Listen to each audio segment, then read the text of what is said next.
Good morning, everyone.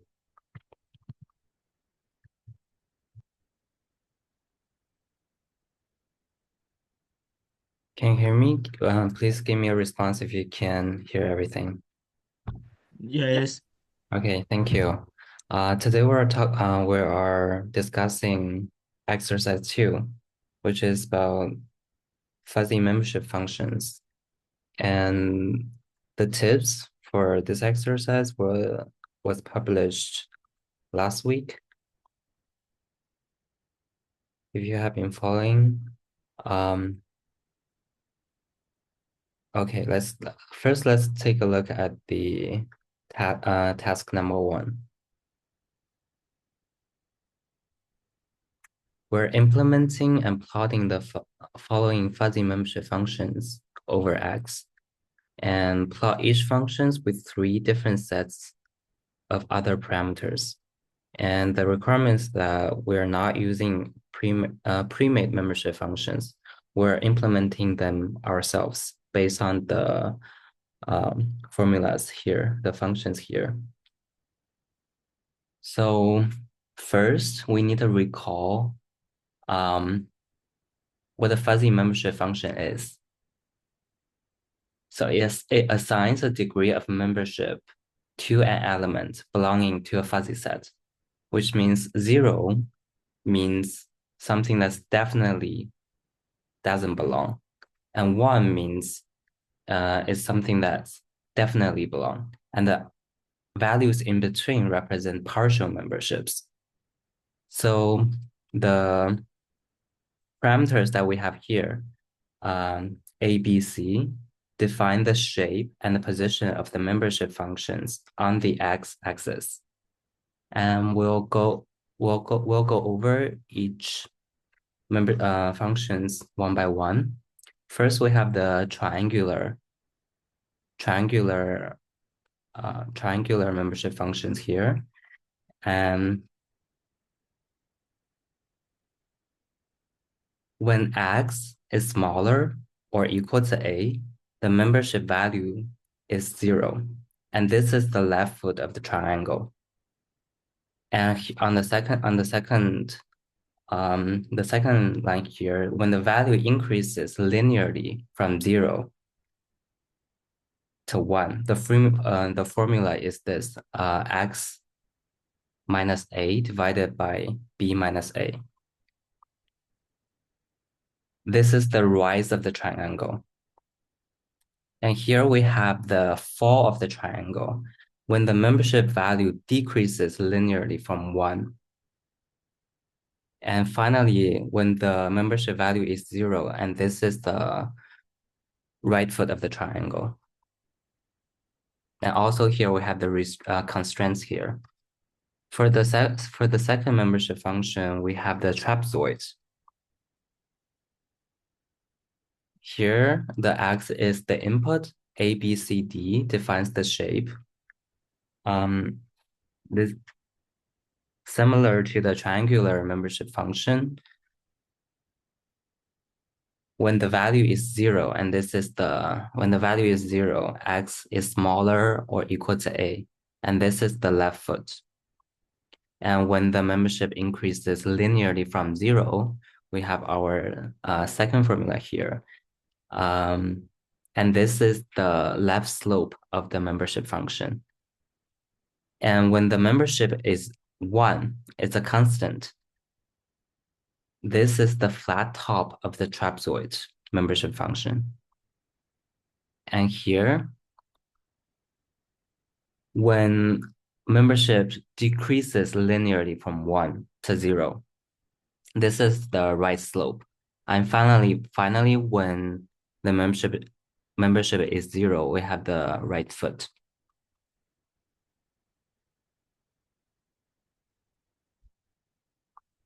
And next we have the bell membership function.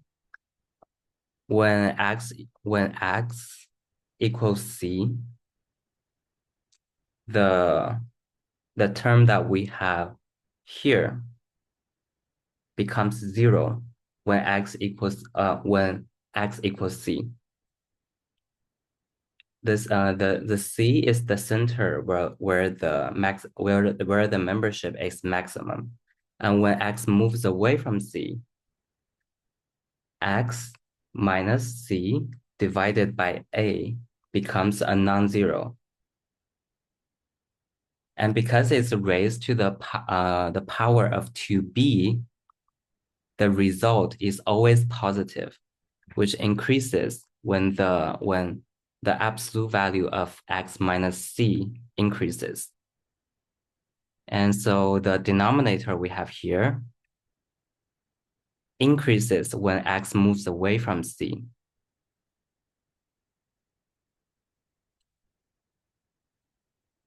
And similarly, when the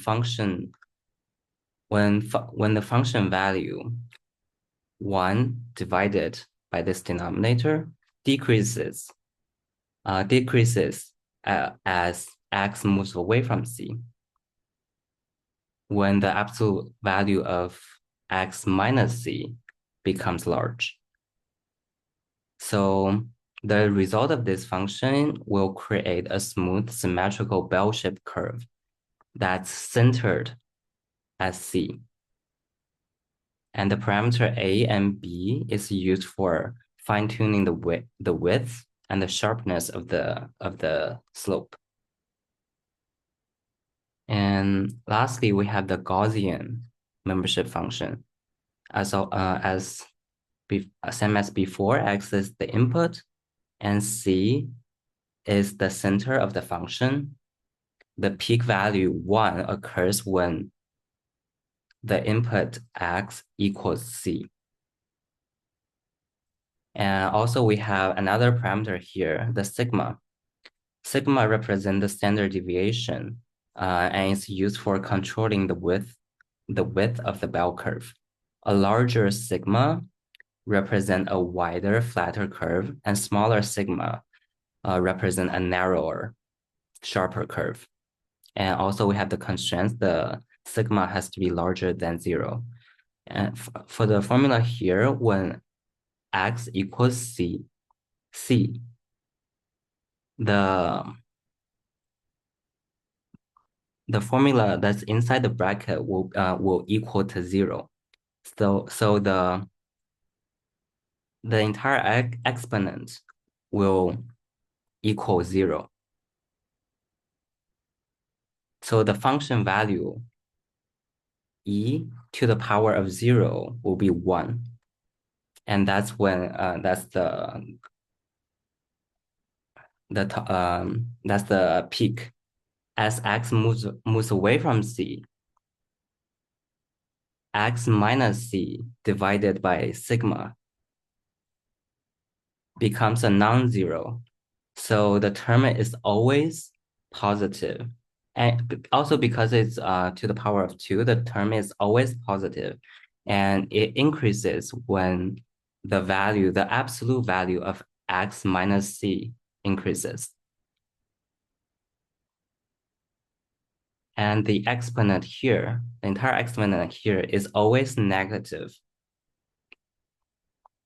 Is always negative, and it becomes more negative as the absolute value of X minus C increases.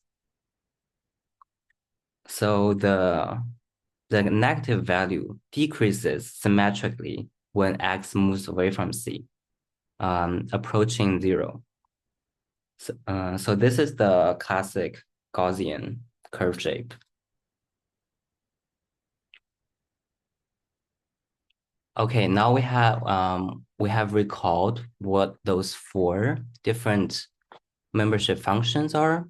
We will start implementing those 4 functions in code. Like we have said last week, would anyone like to present how they solve the task? If anyone would like to try.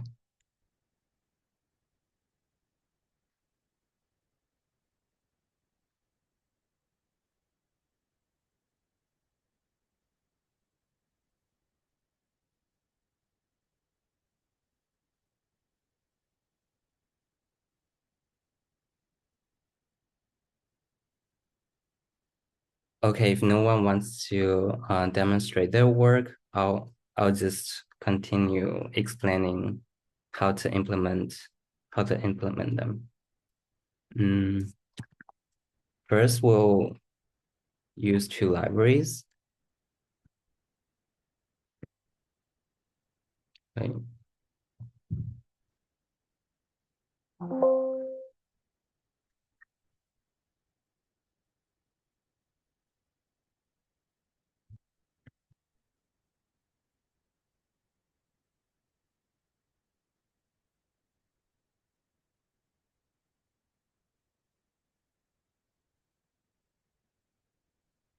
just a second.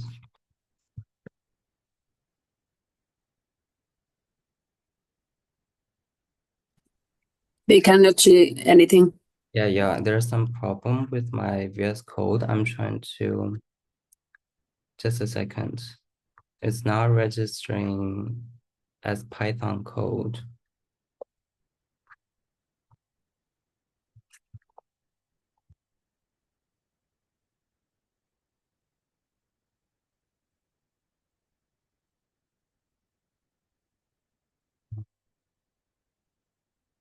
Okay, now it's working.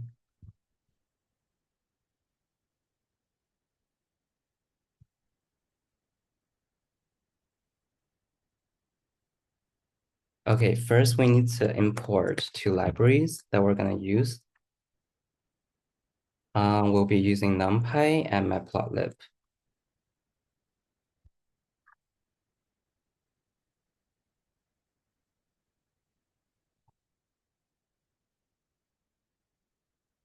And then we just define the membership functions here using the parameters that's given here.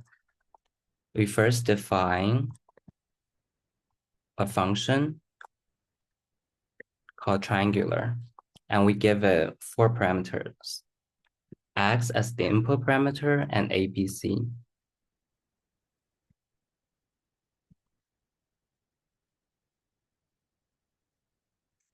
And we will return it as a NumPy piecewise.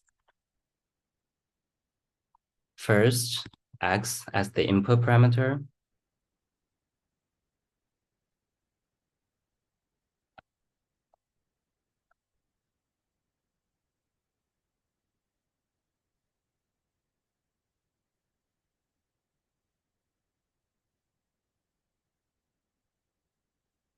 and then we add the conditions. Oh, this is very annoying.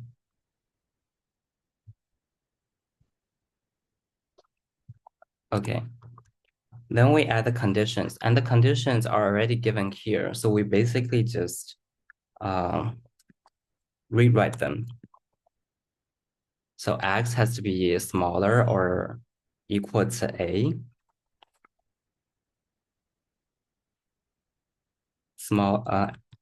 A has to be smaller and equal to x, and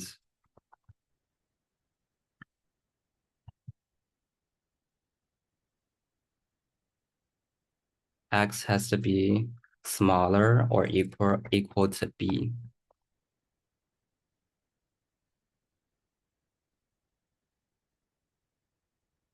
And b has to be smaller or equal to x, and x has to be smaller or equal to c.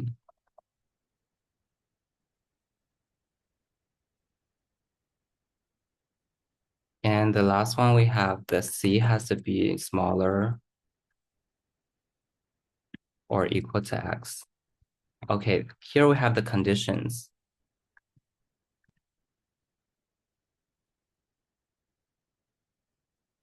And after the conditions, we add the values. So the first value is 0.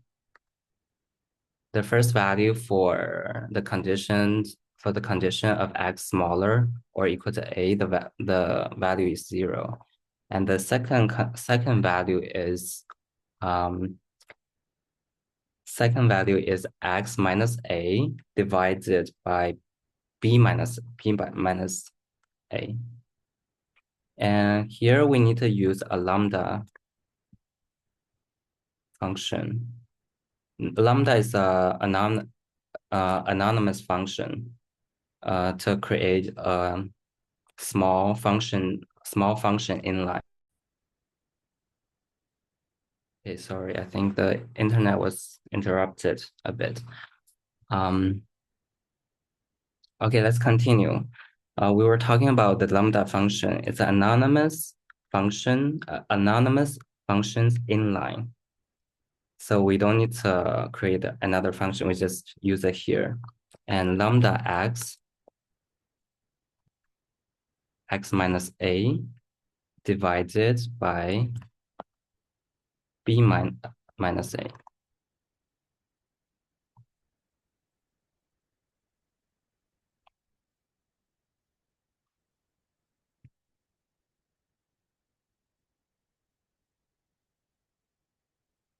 And the value for the last condition is also 0.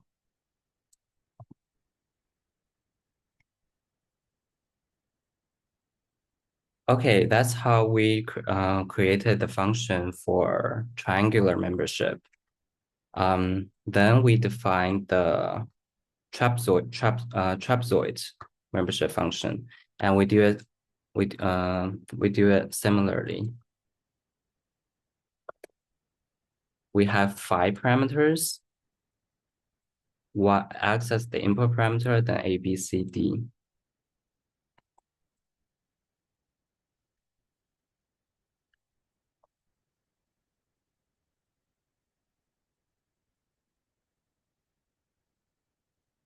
Acts as the input then we add the conditions for the conditions. The first condition, x smaller, is similar. It's similar to the triangular membership function.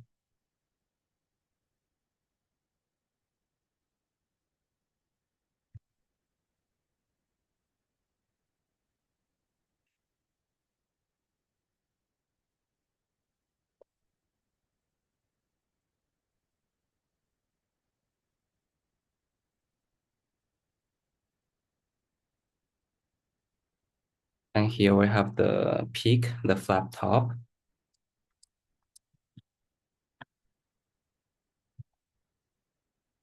B smaller or equal to x, and bx smaller or equal to c. And now we have the slope. C equals smaller or equal to x.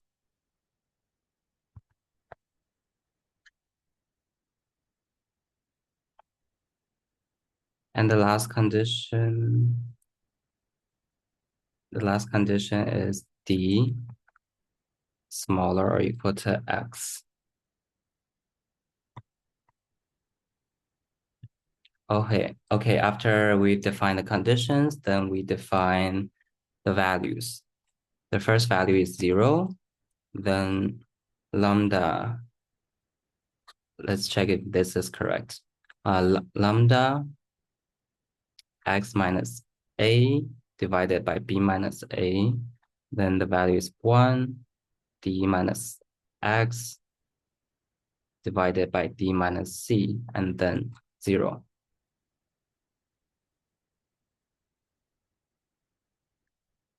Okay, that's the trapezoid function we have defined. And next we'll define the bell function. We have x, a, b, c.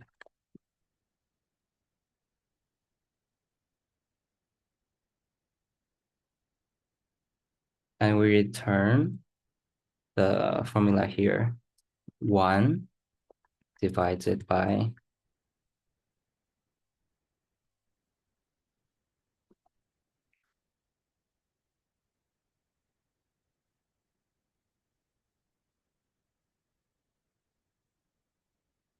x minus c divided by A.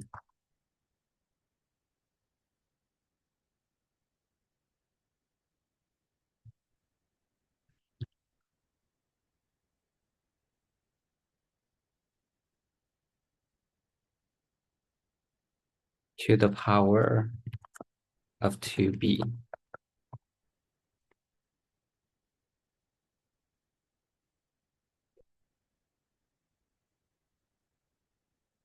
Yeah, that's it. That's the Bell function.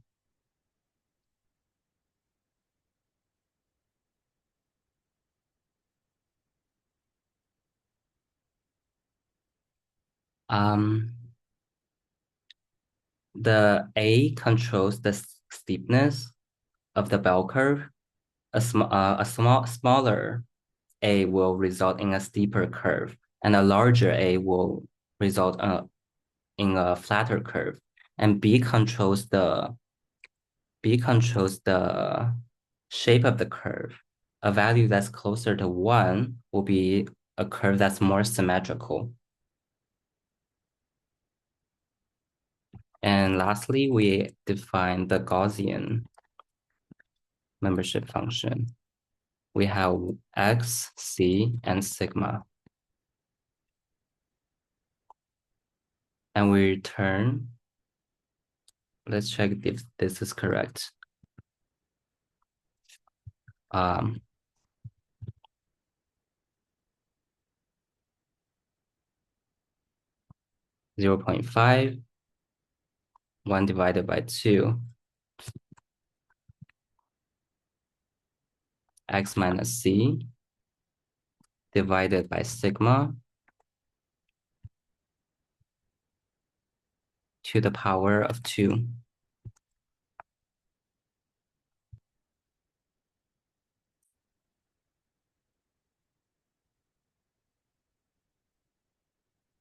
The C represents the center of the Gaussian curve. The membership function is the highest at this point.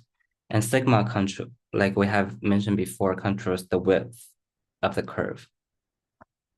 And the difference between the bell curve and the Gaussian curve is that the bell curve is generally steeper on the sides compared to the Gaussian curve. The Gaussian curve usually has a smoother transition, and the bell curve has an additional parameter B, which controls the asymmetry of the curve. Okay, after we have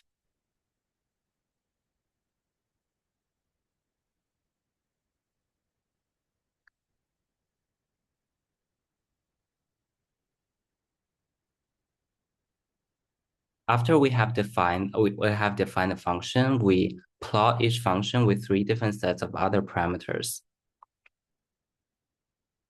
And to use the function we have defined here, first we create X, and we create a linear space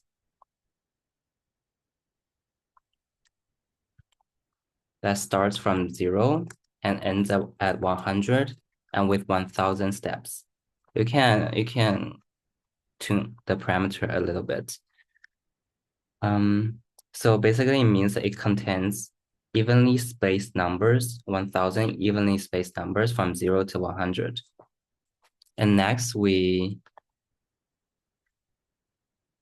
define 3 sets of parameters for plotting. I'll give an example here. Triangular, X as the input, then 20, 40, 60.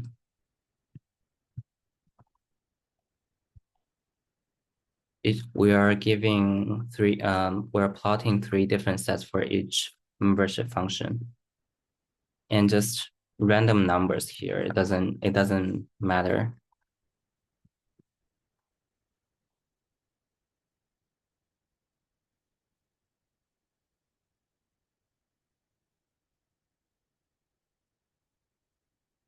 Then we do the same for trapezoid.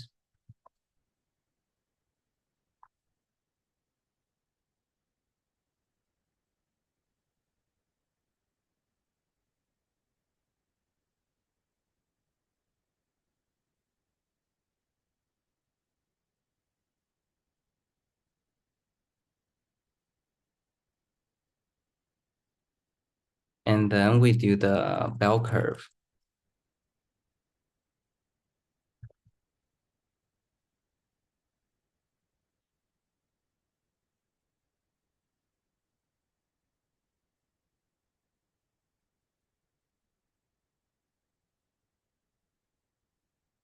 Maybe we give it a higher number.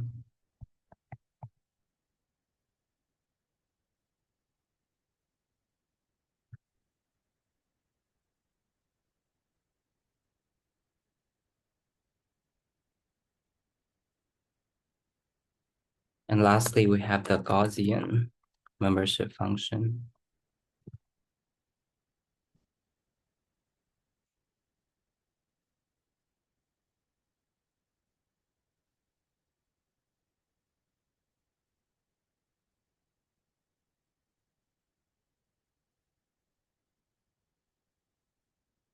Okay, then we just plot them.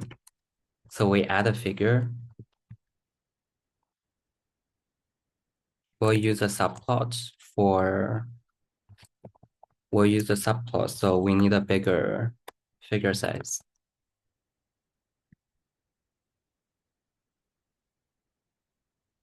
And we need 12 because 3 by 4, we have 12 plots. We iterate 12 times.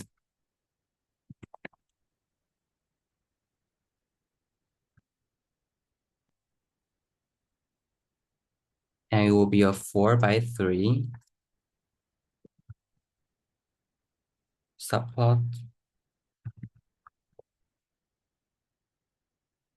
And to plot them, X example, right? And then we show the plot.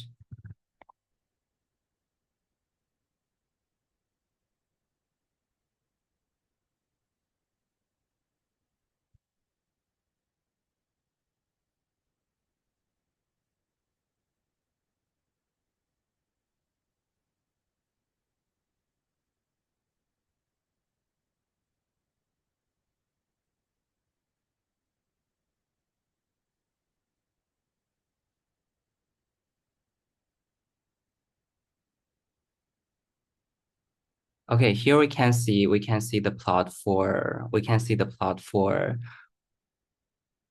it's for all the functions that we have defined earlier with the parameters given here. And you can play around with the number and see how the plot will be different.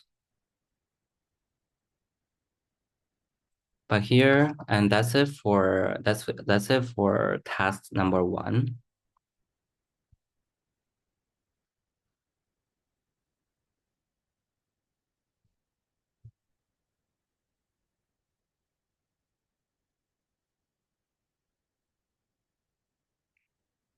And next, we have task number 2. And the task number 2 is about defuzzification. Let X be a set of points from X1 to Xn, which satisfy mu A, Xi equal to max X mu A, X for all in X that belongs to real numbers for some fuzzy set A. And we will implement the following defuzzification methods and print their result with a fuzzy set trapezoid. And here are the parameters. So here we have 4 defuzzification methods. Let's go through them one by one. The first one is called smallest of max. And the formula is just here. Here's the formula. So this method finds the set of all X values that have a maximum membership degree in the fuzzy set. From this set, it selects the smallest X values. And for the trapezoid here, the maximum membership 1 occurs occurs at the interval 30 to 50. So the smallest value in this interval is 30. And using this defuzzification method, the result will be 30. And the next method is largest of max. So it's the opposite. It's the opposite of smallest of max. The maximum of max finds the set X where the membership is maximum. It selects the largest X value from the set. So for this trapezoid, the maximum value in this in the interval is 50. So the result is 50. And then we have centroid of area defuzzification method. It looks very complicated here, but the formula is actually just the sum of membership multiplied by X divided by the sum of membership. It finds the center of mass of the shape that's defined by the membership function. So the numerator here is the first moment of area, and the denominator below is the total area that's under the curve. And this method calculates the weighted average of all points X in the domain that's weighted by their membership degree, which is mu A X. And lastly, we have MOM, which stands for mean of maximum. And mean of maximum calculates the average of the value X where the membership function is maximum.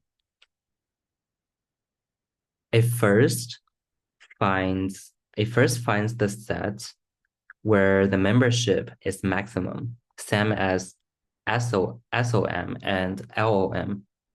But then it calculates this the mean, which is it calculates the mean of these X values. And the n here is the number of points in the set X.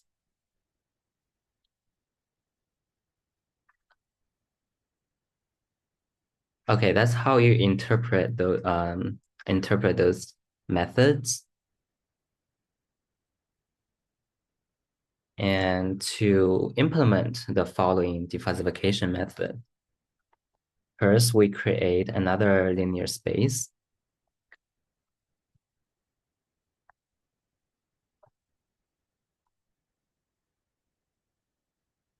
And we define the trapezoid that's given from the task.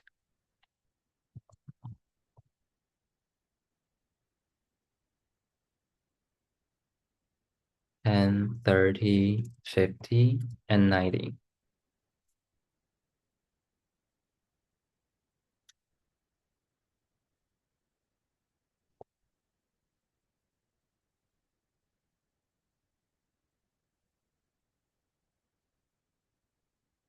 Then we find the max of X. This is not used in SOM and LOM, but it is used in COA and MOM.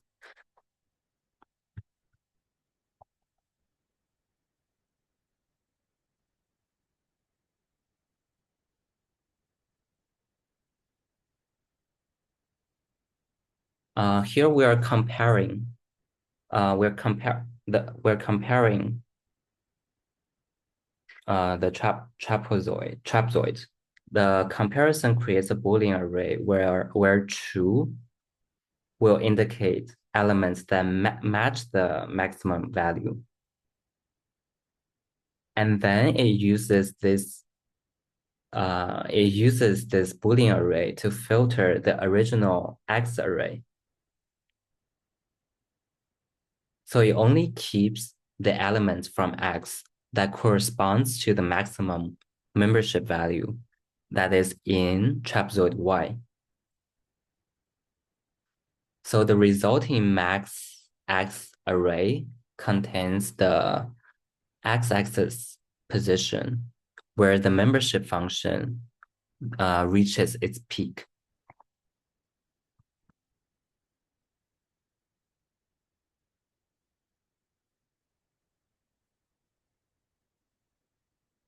Okay, then for the first two, we can just use the mean and maximum function that's built in. So we just print out the result directly.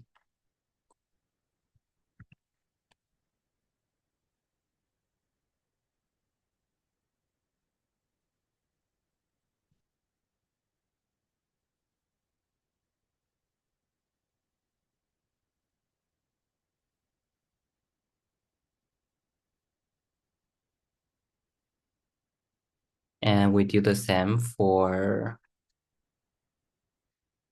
the largest of max.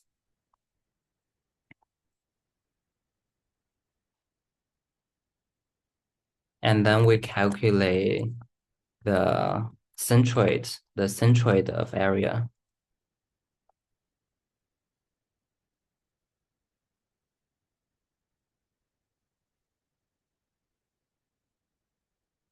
The center of area we have said before, the function is the sum of membership multiplied by x that's divided by the sum of membership.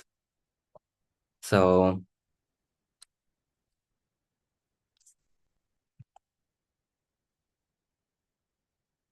we use numpy sum trapezoid y multiplied by x that's divided by the number numpy sum by trapezoid y.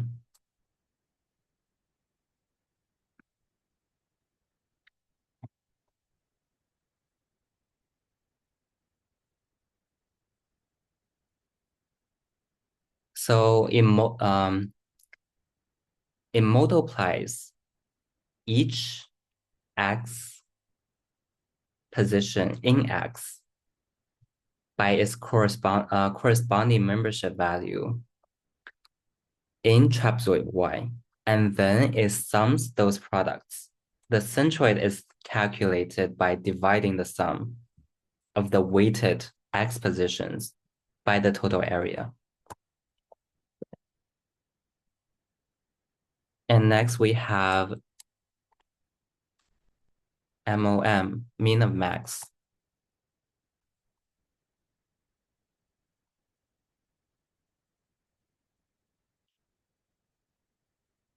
And the mean of that x is calculated is the average of all the values in the max X array.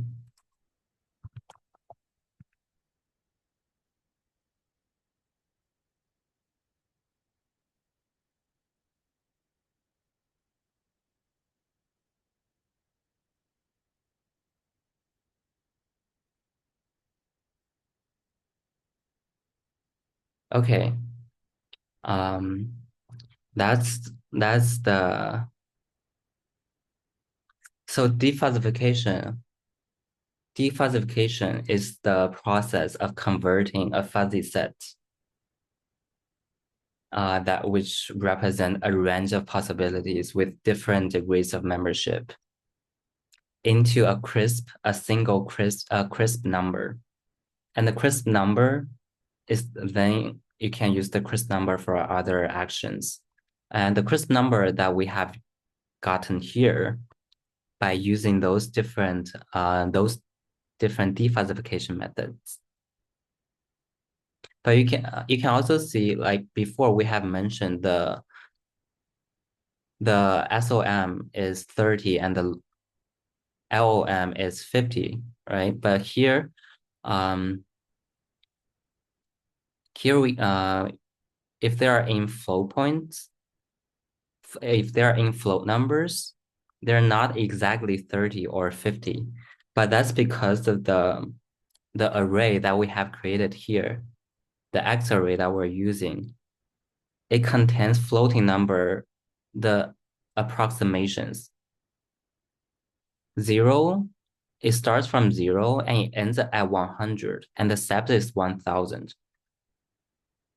But you will not get in this array, you will not get numbers like 1, 2, 3. They're all in float points. So the computer store numbers with a finite precision. So there are tiny inaccuracies. We can also check. Let's see what those numbers are like in this array. You can see they are all float numbers. They're not precisely 1 or 2. And that's the reason the results here are also in float numbers. But if you want integers, you can change them to integers, or you keep 0 decimals of the float points. You can change them to integers as well.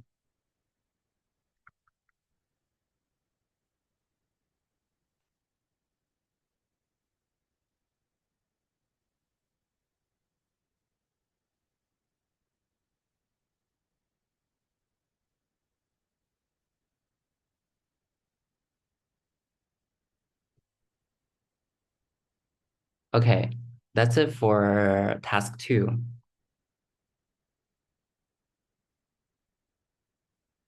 The defuzzification for task 2. And for task 3, we have a topic about Mamdani fuzzy inference system, a single input and single output Mamdani fuzzy inference system is described as follows. If X is small, then Y is small. X is medium, Y is medium. As X is large, then Y is large.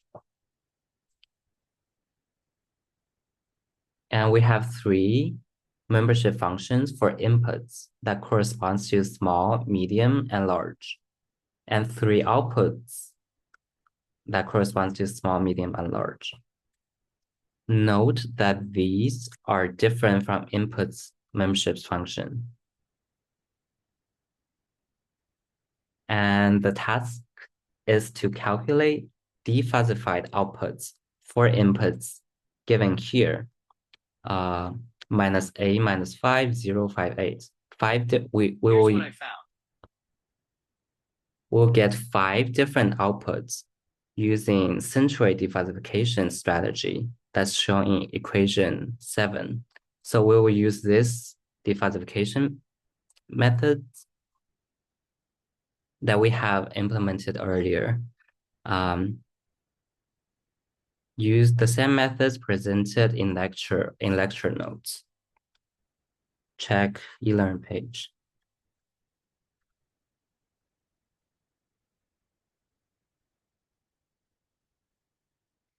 Okay.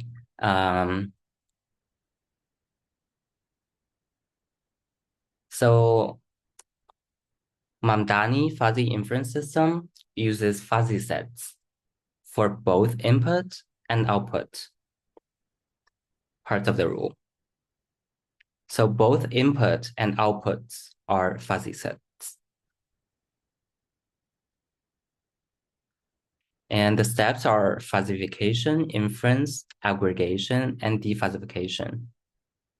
And also it's a single input, single output system, which means one variable X will determine one variable Y.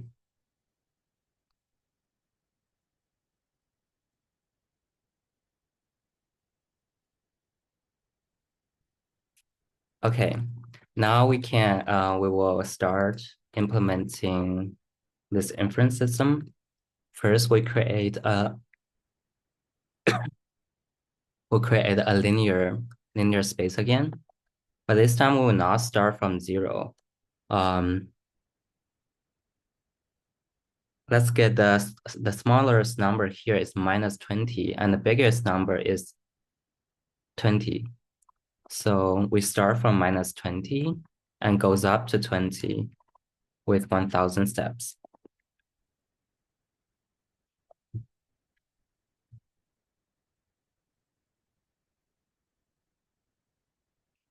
Then we define the input arguments.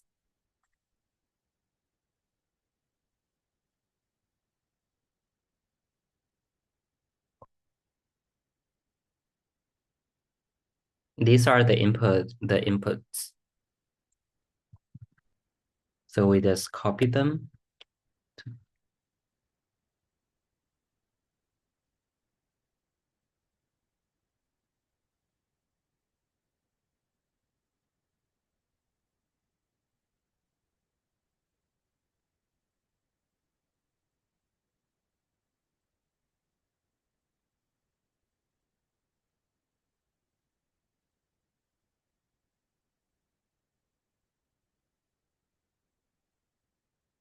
Fifteen, 20.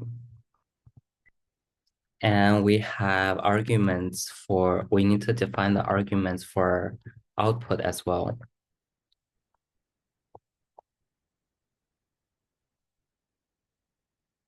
First one is minus 2.46.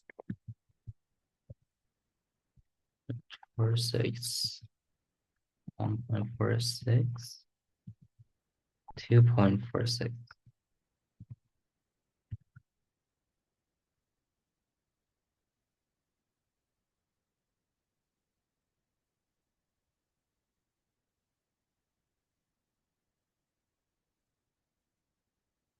Five, 7. 5, 7, 13, 15. Okay. Next, we create the membership functions.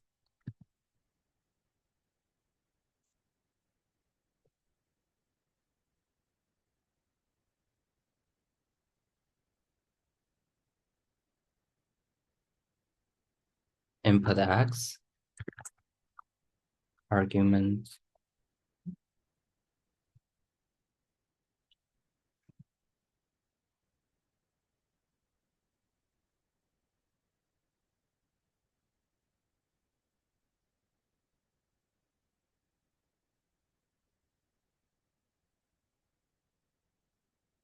Okay, here we are calculating the full shape of each output membership function across the universe X. The output ranges will hold small output membership function shape. For example, if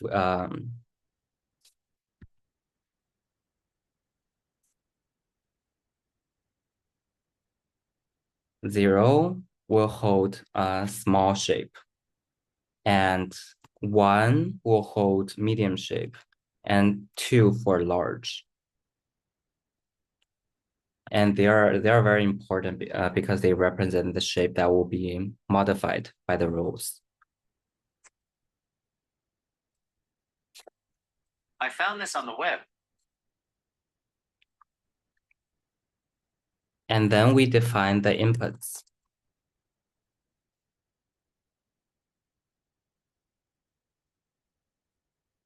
We have 5 different inputs, minus 8, minus 5, 0,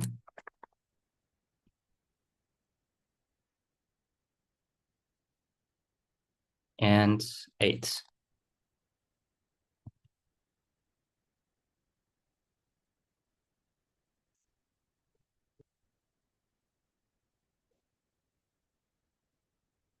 Okay, finally we create a for loop.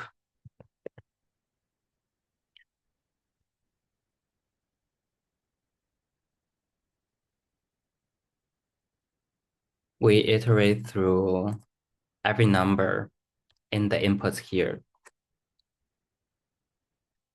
And first,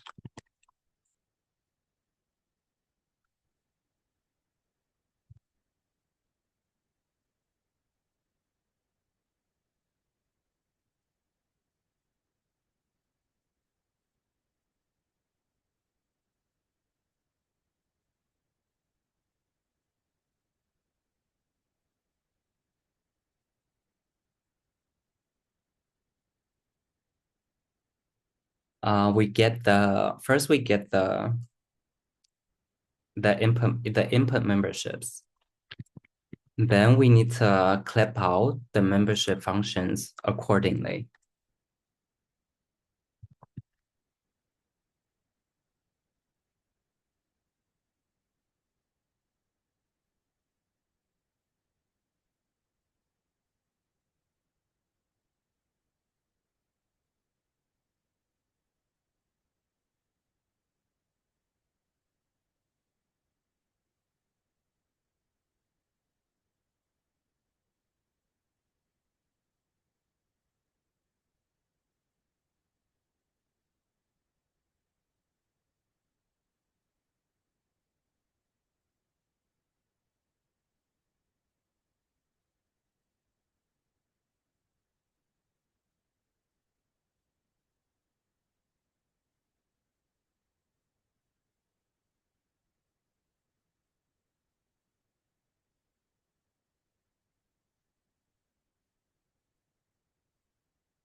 There are too many brackets.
Okay, here we're trying to clip out the membership functions, and the fuzzy owl creates a 3D array where each row represents a clip version of an output membership function, and it limits the output membership degrees to the corresponding input membership degrees.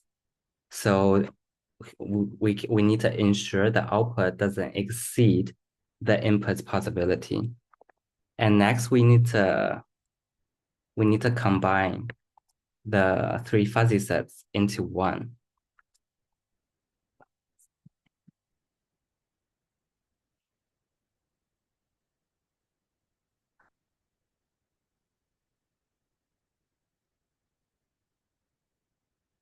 We're combining the clip out, fuzzy out, fuzzy output sets into a single fuzzy set by taking the maximum membership degree at each output value. And then we plot.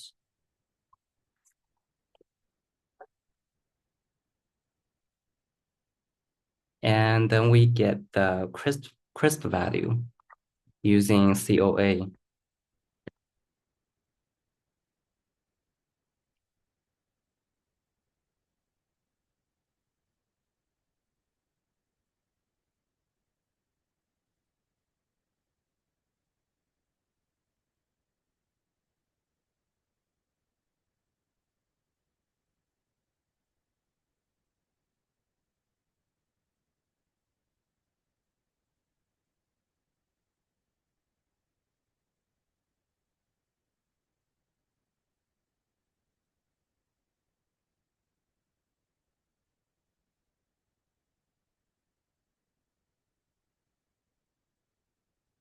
Input and crisp value.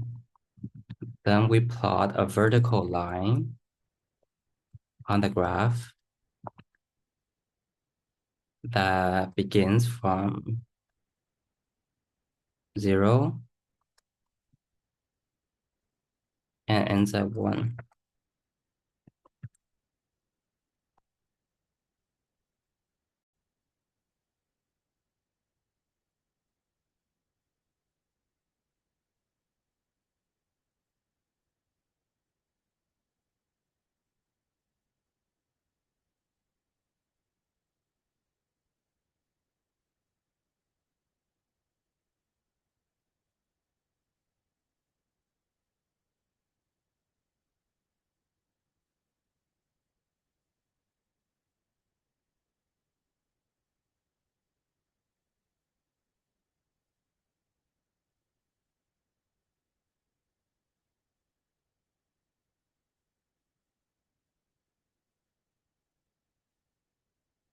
Okay, we have some problems with this line.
No attribute items. Okay.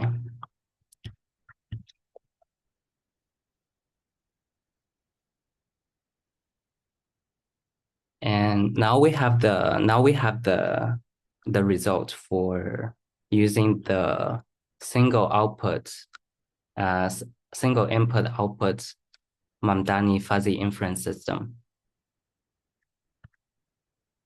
We iterated 5 times using 5 different inputs, and these are the 5 different outputs. So when the input is 8, the output is 0, and the vertical line is the crisp number that we have gotten, which is 0. And when the input is -5, the output is 1.52. When the input is 0, the output is 4.01. When the input is 5, the output is 5.85, and it goes on.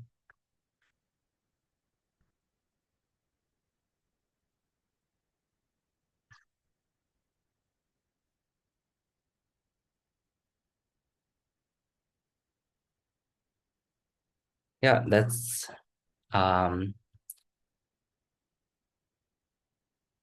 how you solve the task 3.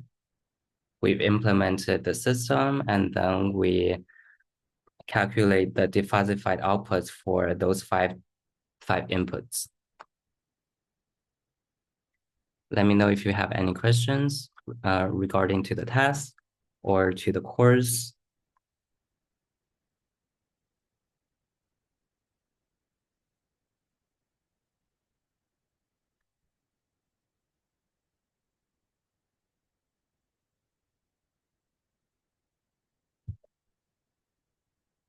Okay, if you don't have any questions, then that's it for today's session.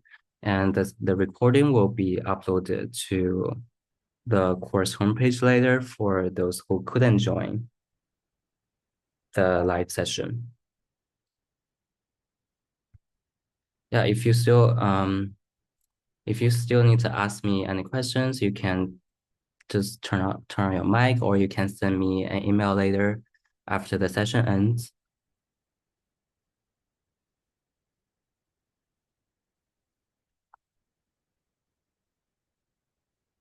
Okay, that's it for, if you don't have any questions, then that's it for today's session. Thank you for coming to the exercise session, and have a nice week, and see you next time.